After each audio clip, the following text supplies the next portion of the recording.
Son las 8:20. Saludamos al sociólogo Juan Cubi. Le damos la bienvenida. Quisiéramos conocer su punto de vista sobre cómo se perfila ya esta recta final previa al inicio de una campaña electoral en Ecuador. Bienvenido. Buenos días, Gustavo. Buenos días, Rosana. Gracias por el espacio. Miren, varias veces hemos comentado aquí, Gustavo, sobre la situación electoral. Y realmente el panorama es absolutamente volátil, impredecible, ¿no? En principio se supone que hay dos candidatos que van punteando en las opciones registradas por las encuestadoras, pero como usted sabe, en los últimos procesos electorales desde hace varios años, las encuestadoras no han acertado precisamente en los resultados finales, han habido sorpresas, de manera que no me sorprendería, valga la redundancia, que esta vez ocurra algo parecido. ¿Cómo ve las posibilidades? ¿Coincide usted con eso que muestran las pocas encuestas que se publican de una polarización entre Daniel Noboa y Luisa González? A ver, la polarización es un buen negocio para ambas tiendas políticas, porque obviamente la posibilidad de llegar a la segunda vuelta les confiere una serie de ventajas, entre otras la ventaja de los resultados en las elecciones legislativas. Y la posibilidad también de conformar acuerdos, a pesar de que se supone que serían fuerzas antagónicas, de llegar a cierto tipo de acuerdo como ya ocurrió el año pasado. No se olvide que los primeros meses del gobierno de Noboa se aprobaron una serie de leyes con la venia de socialcristianos y correístas en una alianza tripartita con el gobierno. Yo creo que ambas fuerzas promueven esa polarización que es absurda, ¿no? Porque aquí no estamos hablando de una polarización entre correísmo y anticorreísmo, sino entre un proyecto democrático y unos proyectos autoritarios y corruptos, ¿no? Y en esos proyectos autoritarios y corruptos yo creo que habría que incluir tanto al gobierno como al correísmo.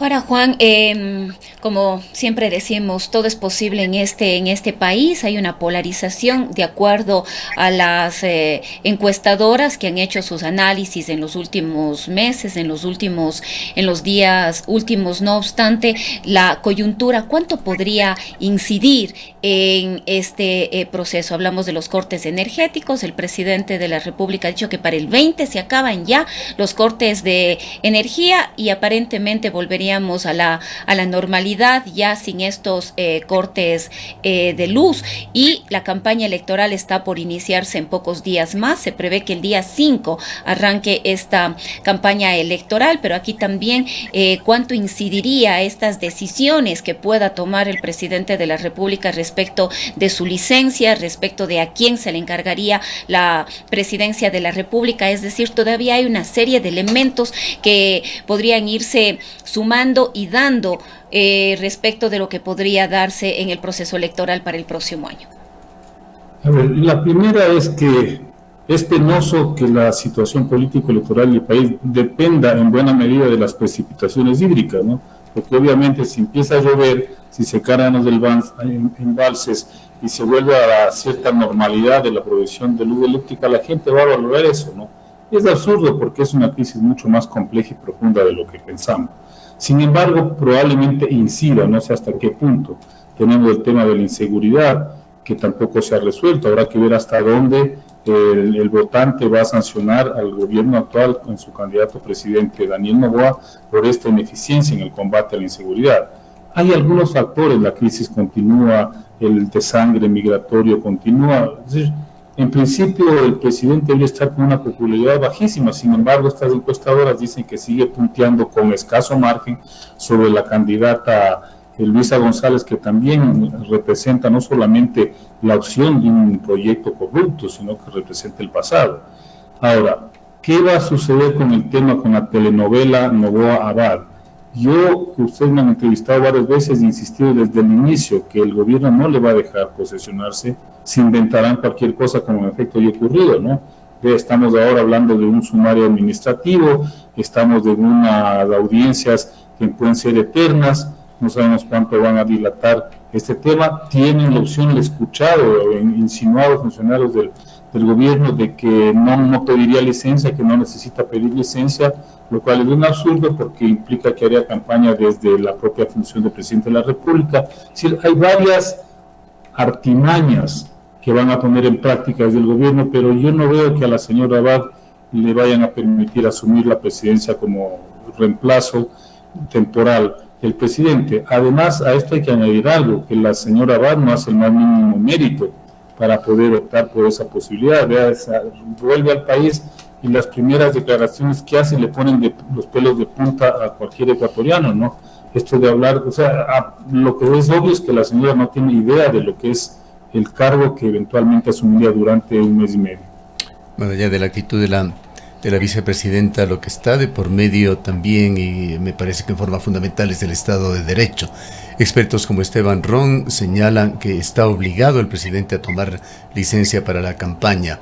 El ministro de Gobierno dice que el gobierno analiza la posibilidad de que Daniel Noboa no requiera licencia para la campaña.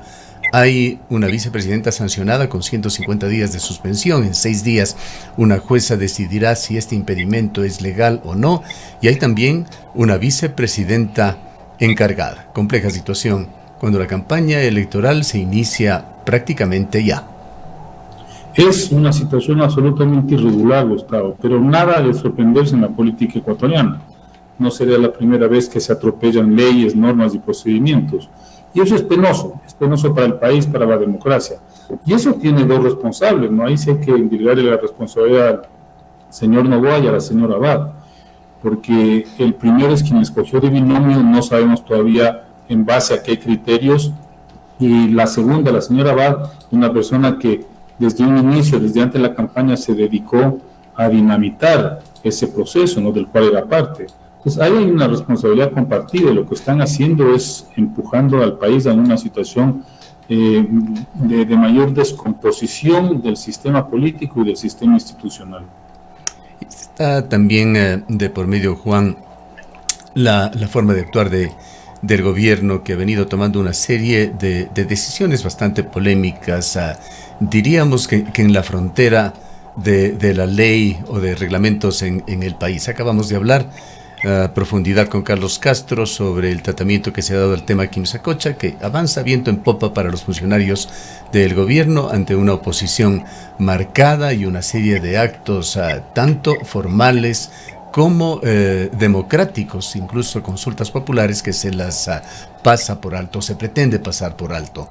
Quisiera preguntarle sobre la conflictividad social en estos temas, pues está al momento también en el marco de una gran polémica la construcción de las grandes cárceles. Hay protestas en los 2 sitios en los cuales se va a construir la provincia de Santa Elena y la otra en Archidona, en la provincia de El Napo. Allí la semana pasada hubo varios días de paralización y la población aparentemente antes que ceder ante esta protesta la está incrementando. Hay un pedido también de la Iglesia Católica que pide al gobierno respetar las disposiciones de carácter legal, que realice una consulta previa e informada en torno a la mega cárcel que se pretende construir en el Napo. ¿Cómo ve esta otra situación?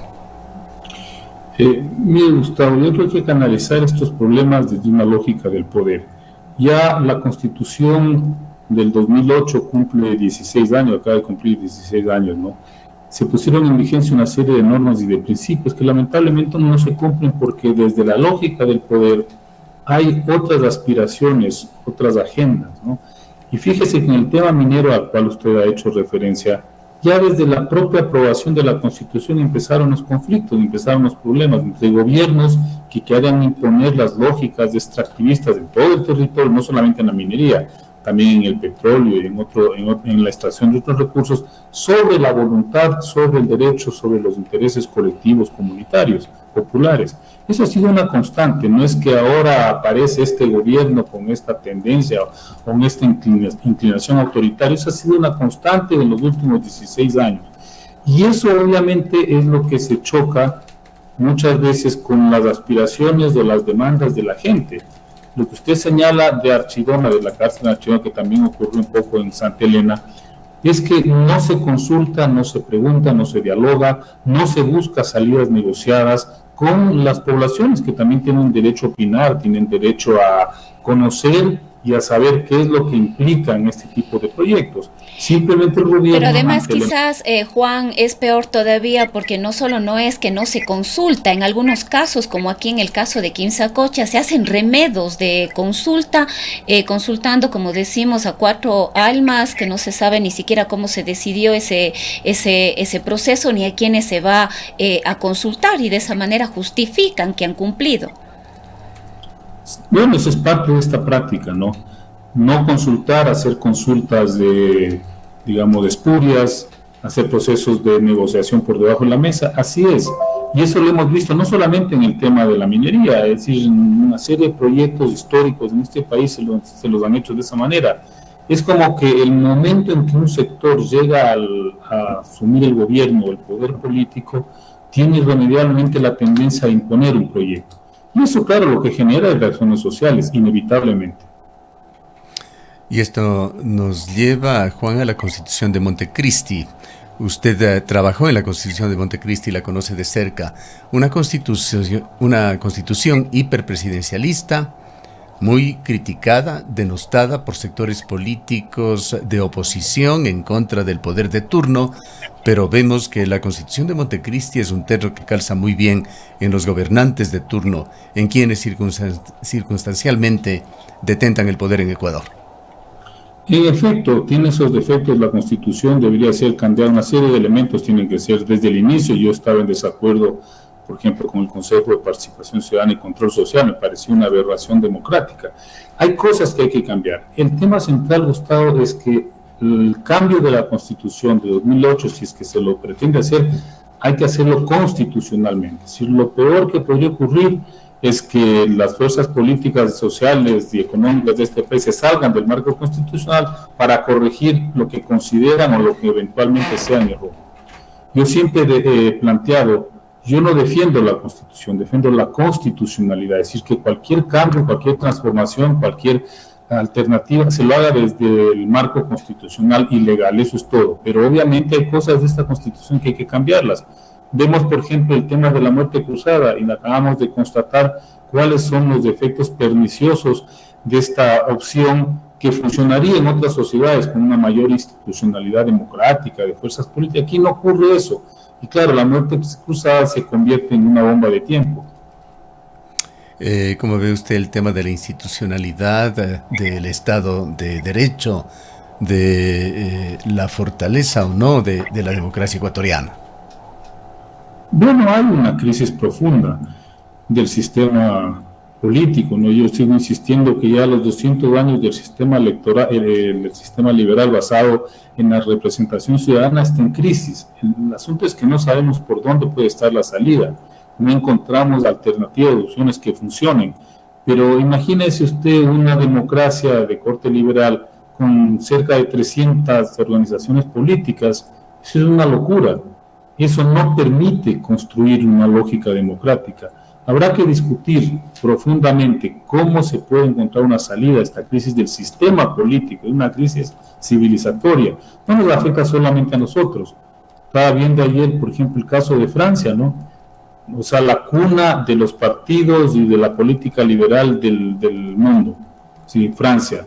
Imagínense la crisis en la que están, ¿no? Luego de, qué sé yo, casi 70 años, tienen un gobierno que ha sido destituido por la mayoría legislativa, un presidente que cumple funciones pero que no puede gobernar. Es un tema de sistema político que se ha agotado y hay que discutir con qué lo vamos a reemplazar. Pero lo cierto es que viene uno tras otro, un gobierno y otro gobierno, y nada cambia, iniciando por el tan criticado Consejo de Participación Ciudadana y Control Social. El gran problema, Gustavo, es que el gobierno que llega encuentra en ese bodrio, en ese engendro que es el Consejo de Participación Ciudadana, encuentra el mejor instrumento para ejercer sus iniciativas autoritarias. Eso es lo lamentable. Contrario a lo que se supone que debería ser un Consejo de Participación Ciudadana, resulta que se vuelve un instrumento del Poder Ejecutivo. Bien. Queremos agradecerle por habernos atendido. Gracias, Gustavo. Gracias, Rosana. Declaraciones del licenciado Juan Cubi, analista político, experto en temas de desarrollo. Son las 8:34 minutos.